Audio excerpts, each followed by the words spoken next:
வணக்கம். ஃபஸ்ட்டு நம்ம Ramesh temple விளாக்ஸை subscribe பண்ணுங்கள். அப்போ தான் நம்ம போடுற வீடியோஸ்லாம் உங்களுக்கு சீக்கிரமாகவே வரும். இப்போ என்ன பிளேஸ் பற்றி பார்க்க போகிறோம்ப்பா? மகாராஷ்டிராவில் இருக்கிற எல்லோரா குகையை பற்றி தான் பார்க்க போகிறோம்பா.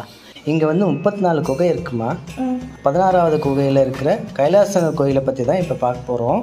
நம்ம எப்போவுமே பழமையான சின்னங்கள் எக்ஸிபிஷன் போகிறோம்னா என்ட்ரன்ஸ் ஃபீஸ் வாங்கல, இங்கேயும் 40 ரூபா வாங்கி தான் உள்ளே போகணும். இந்த 34 குகையும் வந்து எந்த நூற்றாண்டில் கட்டினாங்கன்னா கிபி 600ஆம் நூற்றாண்டு முதல் 1100 நூற்றாண்டு வரை கட்டப்பட்டது. இதில் வந்து 16வது குகை கைலாசநாதர் குகை மட்டும் 200 வருடங்களாக கட்டியிருக்காங்க.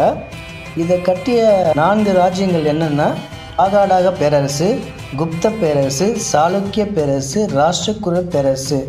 இந்த 4 ராஜ்யம் சேர்ந்து தான் இந்த குகையை கட்டியிருக்காங்க. இது வந்து உலகிலேயே மிகப்பெரிய குடைவரை கோயில்னு சொல்கிறாங்க.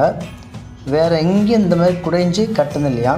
அந்த காலத்திலே வந்து வெடிமருந்து இல்லாமல் ஒளி சுற்றி வச்சு மட்டும் இந்த கோயிலை கட்டியிருக்காங்க. குடைவரை கோவில்னா என்னப்பா? குடைவரை கோயில்னால் குடைஞ்சதுமா, அதான் சொல்கிறேன், ஒளி சுற்றி வச்சு கட்டுறது.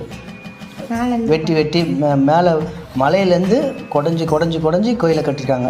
இந்த கோயில் வந்து 2 கோயிலை பார்த்து கட்டியிருக்கா சொல்கிறாங்கம்மா. மகாபலிபுரம் கோயிலும் பட்டடக்கல் கோயிலை பார்த்து தான் இந்த கோயிலை கட்டியதாக சொல்கிறாங்க.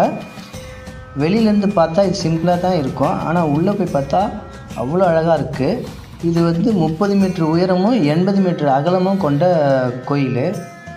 இந்த கோயிலை வந்து சேதப்படுத்திருக்காங்கம்மா. அவர் சேதப்படுத்தின வந்து அவுரங்கசீப்